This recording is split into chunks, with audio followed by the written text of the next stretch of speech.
guys, kembali lagi di channel daerah tutorial Adam. Nah, sekarang aku akan memberitahu kalian cara menghapus history tontonan di YouTube. History, bentar tunggu.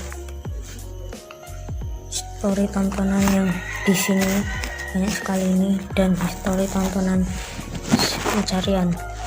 Nah, sekarang kita mulai tutorial. Kalian pencet logo channel ini, terus pencet setelan, terus pencet history dan privasi. Nah, kita hapus history tontonan, pencet hapus history tontonan. Yang penelusuran juga yang hapus history penelusuran, kita pencet hapus history penelusuran. Nah, coba kita lihat. Nah, akan bersih dan ini hilang semuanya. Kita lihat historinya. Nah, belum ada video. Nah, mungkin segitu saja video kali ini, kurang lebihnya mohon maaf.